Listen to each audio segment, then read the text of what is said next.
that you invited and asked to be here today, not just to celebrate and to clap and to say how handsome and beautiful you were. These are the folks that you invited to hear your vows. You invited them to hear the promises and the commitments that you make to each other.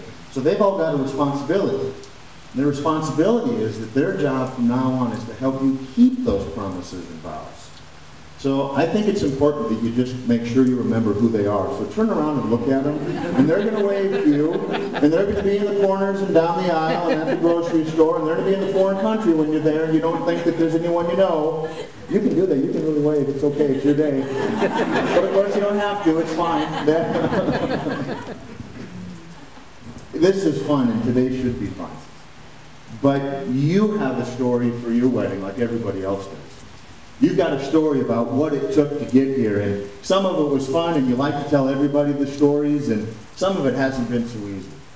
Your road has had a couple of potholes and a few bumps, and you had that little deal of foreign travel that you took off on, and you made it home from that. You got that whole pesky college thing with professors looking over your shoulder, and you've had to get through that to get here. Been moves and relocations and happy days and frustrating days and heartbreaking days, and today you're here. And all of us are here because we want to celebrate not just your marriage, we're here because we want to celebrate you. We want to celebrate you and what you have found in each other. I've had the chance to get to know just a little bit of who you are on this journey of yours, and it's kind of been the last part of it. But there have been some interesting things that I have learned about you, and I want these folks that maybe don't know both of you as well as they know one or the other. Can I just share a couple of the things that I think would be important for them to know today? Would you trust me enough? Because you're not going to have a choice, so nod. You're thinking there have been people that have asked you questions and they didn't really mean it as a question, and he's one of them. No. You know, the first thing that really strikes me about the two of you is that you have an incredible and admirable and unwavering belief in each other. You've had moments where you weren't really sure what was getting thrown at you and where it was coming from and why it was there. But you know the one thing in all of it? You never wavered in your belief in each other. You always knew. You just knew no matter who said what or whatever was happening around you, that the whole world might have a preconceived notion of what love is and who it is that you're supposed to marry and what it's supposed to look like, but you knew that you had found and fell in love with each other for a reason. And despite what all was going on, you found each other and you knew it. You absolutely knew it. So the first thing I want to say is keep believing, keep trusting that feeling in your gut that got you here today. Keep being in love. Not everybody always supports you the way that we in Christian marriage want to support each other. These folks will. But the whole world won't necessarily do that. We're here to support that belief that you have in each other.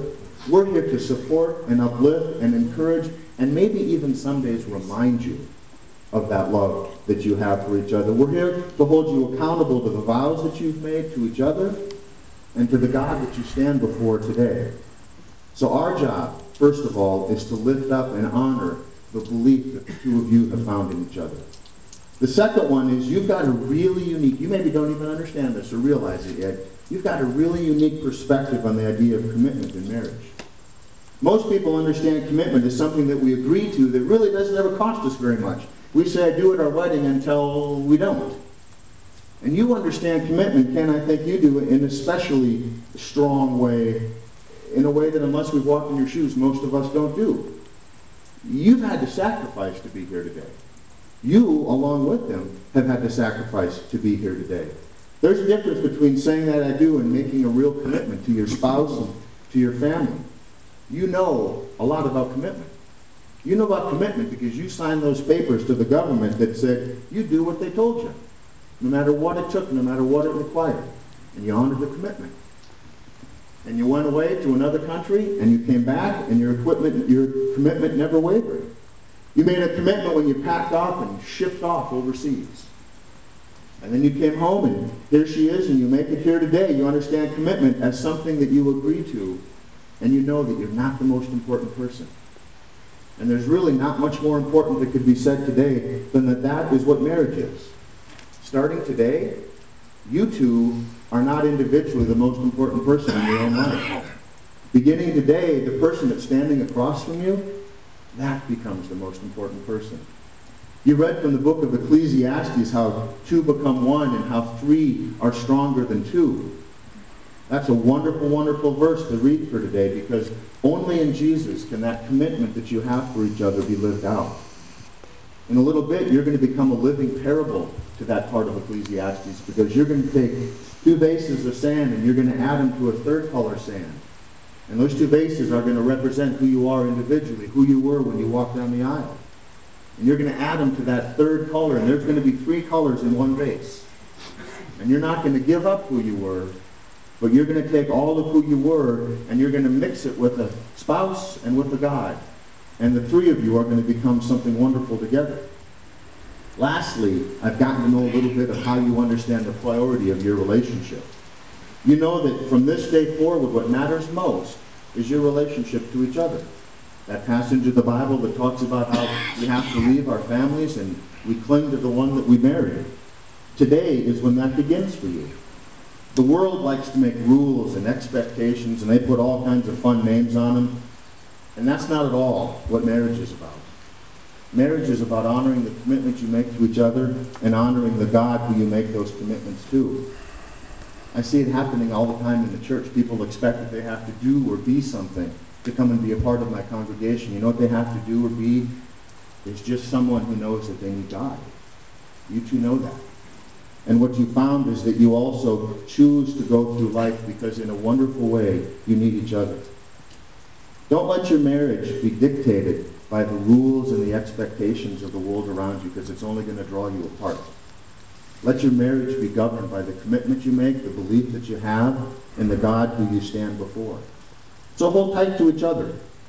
Honor the commitment that you make in your vows. Believe in yourselves and believe in each other even when the rest of the world maybe won't. Make your relationship to God for each other, for yourselves, and as a couple, your highest priority. And the last thing that I'll say by word of advice is, a little bit of forgiveness goes a long way. Congratulations. Best wishes. And we all look forward to seeing what it is that the two of you, who it is, the two of you become as a couple. Amen. Megan McCann, if it is your intention to share with each other your joys and your sorrows and all that the years will bring, with your promises, bind yourselves to each other now as husband and wife.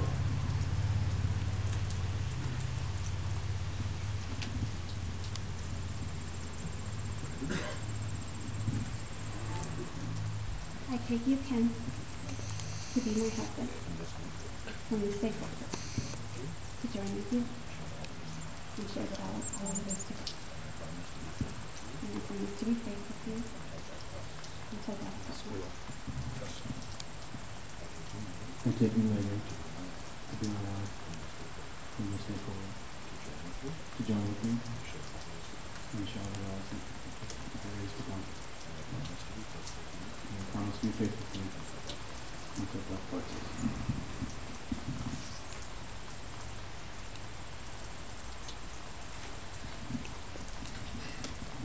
Those are some very handsome rings you chose. Rings are an interesting thing. I've heard a lot of wedding sermons that talk about how rings represent the perfect love that God has for us and how it surrounds us. And that's true. To the world, they say something else. They say she's off the market, right? She's married, she's taken. Don't look at her that way anymore. The same goes for you, though. Even more than that, it's a reminder whether you are together or not, you look down at your hand and you remember what you did here today. You remember how you felt when you saw her walking down that aisle. You remember the love and everything you had to go to get here. And those rings are a wonderful reminder, yes, of how God surrounds your marriage, but of the love that you have as you stand before these people today. So if you would take Ken's ring. You're not supposed to take that yet, but you can. Can I give you this ring? Ken, I give you this ring As a sign of my love and faith. as a sign of my love and faith. Will fit in my vows. Will fit in my vows. Everything else. Now, Megan will give you this ring. Megan, I give you this ring As a sign of my love and faith. as a sign of my love and faithfulness. Will fit in my vows. Will fit in my vows. I become your husband. Ken and Megan, by their promises before God and in the presence of you, this gathered congregation, have bound themselves to one another as husband and wife. Those whom God has joined together, let no one put asunder.